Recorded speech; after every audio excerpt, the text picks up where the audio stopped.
If winter is here, can spring be far behind? I'm quoting the famous poet Shelley in a line given to me by my pal, book lover Anne O'Neill. This week's special guest on the first episode for 2022 of Sunday Girl.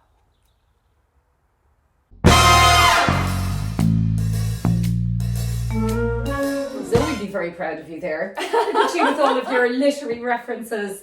Thanks, Orla. I'm delighted to be back. And, it has been an awful wintry old week, hasn't it? Like, It has been an awful definitely winter an afternoon for the fire. Winter, do I find it difficult? I love lots of it. I love cuddling up in bed with a really good book. It's about all I can cuddle up with sometimes. Well, they don't snore. Yeah, there's that. Yeah, exactly. And they don't wake you up in the middle of the night, though sometimes a good book would. My ultimate read over the last couple of years about winter has been by this amazing author, Catherine May. The book itself is called Wintering, and she's just amazing because her whole theory on it is resistance is futile. We can do nothing about the dark days, that awful feeling of no light, the dying of the light. So she kind of offers a kind of a philosophy of life and talks about a really bad winter that she had at one point, and when everything was quite dark and glum for her. And it kind of ends on a very, very positive note. It's a kind of a memoir, and I love it. It's the ultimate. It's a philosophy, really. Elizabeth Gilbert, who we all love, said the book is every bit as beautiful and healing as the season itself. When November comes, I've no desire to leave the house after dark. My instinct is to hibernate the evenings away. I hate those strange walks along the high street, lit only by street lamps and the glow of shop windows, the cold seeping up your coat sleeves. That's the kind of vibe. And she talks about her little strategies. So that's your lovely. first recommendation. That's my first recommendation. Wintering by Catherine May. Did you know that on average we only have 4,000 weeks to live in our lives? Scary. Where do I book my holiday now? Exactly, yeah, live now. So, New Year, I think we all kind of tend to look for some sort of a self-help book. But Oliver Burkeman is always a little bit kind of brighter than that. He always kind of hacks slightly differently. He doesn't come at it from the kind of lose weight, change your life kind of vibe. He's talking about time and time pressure and how little of it we have.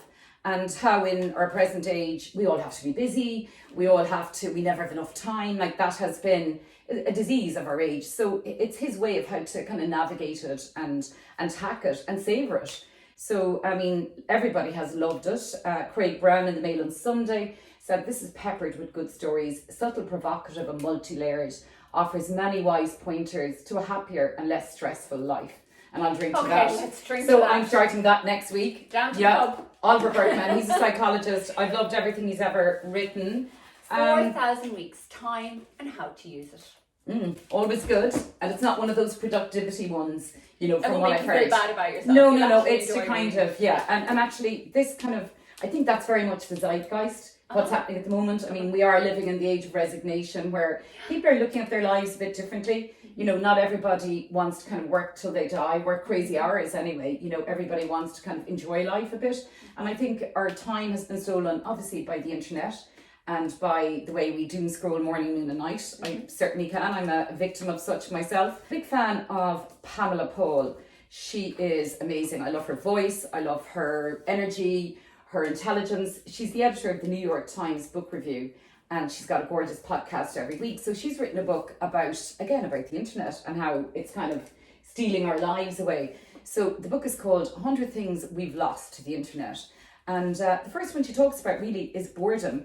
Because if you look at it, we're never bored now. We're never in queues. We always have our phones. Yeah, the first thing we do in a queue is we take our phone and start doing this. So it's a beautiful boredom as her first one there. Remember boredom? The way it would hang over you when you were stuck in traffic and there was nothing decent on the radio and time dripped by. Boredom is good, she says. That's the time when you might have amazing thoughts, very individual thoughts. You're very much more creative. And it's quite interesting to read about what we have lost, because we have lost lots. We've gained lots. But there are things, especially we're Generation X, so we knew life pre-internet. Yeah. But there are others. So I'm going to kind of now, I think winter and winter reading, it's always good to kind of go back to a classic that you love. Oh, I love classics. Yeah, you love classics. And exactly, you love Flaubert as well, don't you? Yeah, so Madame Bovary, I mean, I've heard so much for this, and I have not you read have it. to read it. So, Yeah, okay, you can this take is it gonna be afterwards. on my list now. Probably I've read it twice, but I Yeah. sort of tend to do it in winter. It's one that sort of always stimulates me, and I see something new in it. And no other writer would probably be writing novels And only apparently for. you either love her or you hate her. That she's Yeah, I very mean, she's self-absorbed. basically she is self-absorbed Yeah. and bored and married to a provincial doctor. I haven't even managed to do that myself, but There's time, Anne. she wants to There's escape, and everybody, lots of women have read it and kind of thought, oh, there's a bit of me in Madame Bovary, and c'est moi, Madame Bovary, and I guess there is in every woman, but Flaubert said it was him really. Her character. Really? Yeah. So I guess everybody has within them, unlived lives, wanting to escape. In Madame Bovary's case, does it end well? I'll let you kind of see for yourself.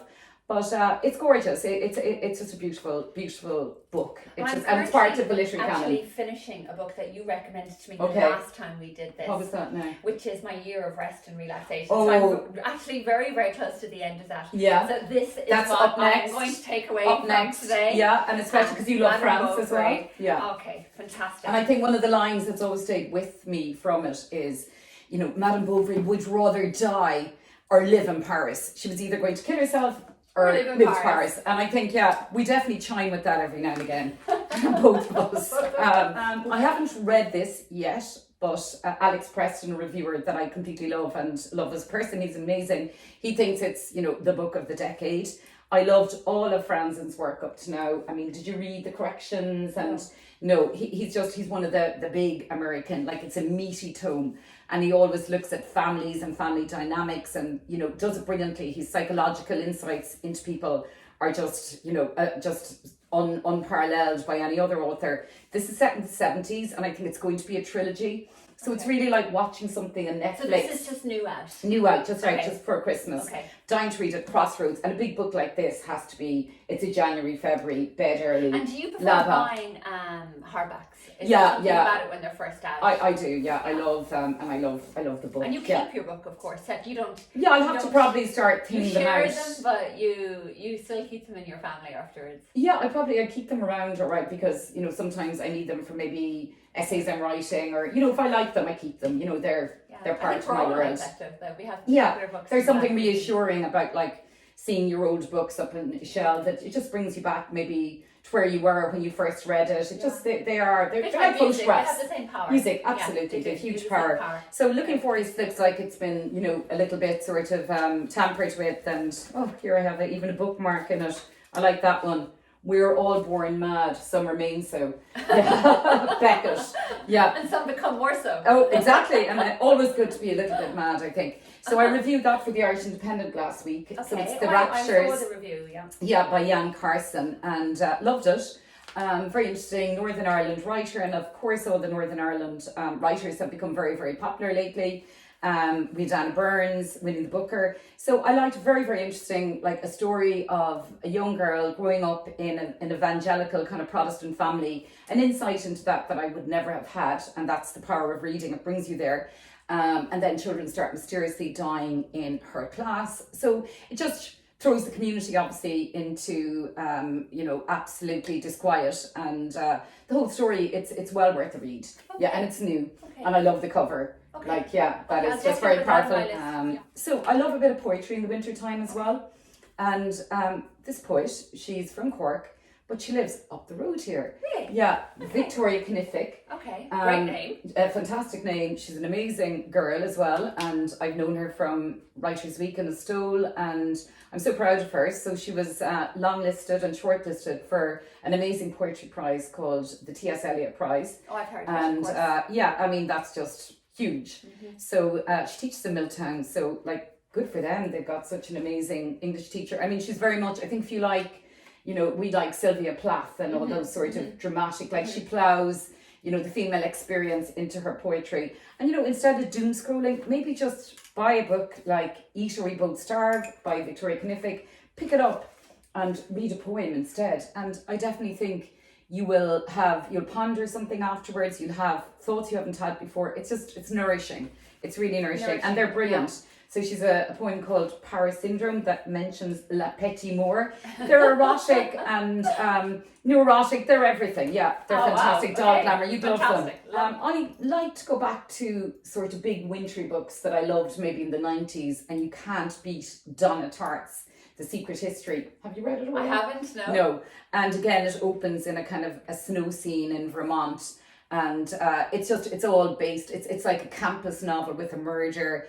But again, like nobody draws characters as wittily or as amazingly with such kind of artistry than Donna Tartt. She's only written probably 3 novels, but this stands out, and it opens in the snow with a dead body. So there's something, very wintry about it, but fantastic. Yeah, like anybody, it's kind of got cult status. Anybody that reads it always rereads it. So the snow in the mountains was melting, and Bunny had been dead for several weeks before we came to understand the gravity of our situation. So it opens with that, and you have to go, right, what happened, Bunny? Yeah, and it's a great story. And she's so stylish, you'd love her, Orla, yeah. Okay. Donna Tartt, you'll have Donna to. Tartt. No, I've heard of Donna Tartt, but I haven't read this book. Yeah, so there we go. Up to read. Donna Tartt, The Secret History. So I'll probably look at Elizabeth Strout's next as well. Oh, yes. You read Olive Kitteridge, didn't you? Or Lucy Barton? Read... My Name is Lucy Barton. I loved it. Actually, I was thinking about it again last night. It just came back. It's about 7 years since I read it. I think once you read her... It's kind of relationships with mums, really, isn't it? Yeah. And in this case, she's doing... she re-meets her first husband, and they have to do a journey together. So it's...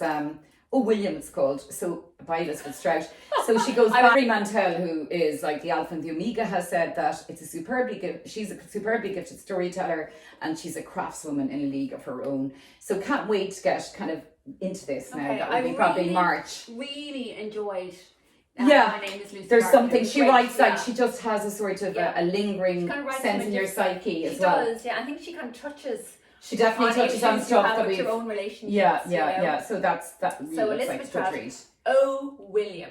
William. Fantastic. Anne, thank you so much. Not at all. Are you going to get off Netflix now and do a bit of reading? Oh yeah, well I've actually cancelled my subscription to Netflix. Have you? Okay, so I am back to reading. I stopped reading there for about 3 or 4 months. But you saw The Lost Daughter, which is brilliant. That is based on a book. I literally said I need to go down and read because my eyes were becoming square. Oh yeah, absolutely, yeah. And, I was stiffening Can't up. remember the endings if you're watching too many as well. It's just like too much noise. And that's what a lot of these books are talking about. Peace, and I think you and I often say ourselves, it also helps you sleep better. Yeah, because absolutely. You're not looking at a screen for 2 hours before you turn off the lights. No, the screen kills you. Thank you so much. So these are your winter into spring reads. I think so, and there'll probably be a few more squeezed in there as well, but I just kind of picked like the cream of the crop. Well, I know the last one you did, your summer reads last year, we got amazing feedback from it, and I am working my way through. I've only got one more to do, and that's Shuggy Bane. Oh, that's amazing. So it needs a new book out this year as well. Yeah, there's like an awful lot coming down through. Like this is going to be a really good year for books. It's going to keep me going to at least the end of May. So listen, everyone. When you emerge.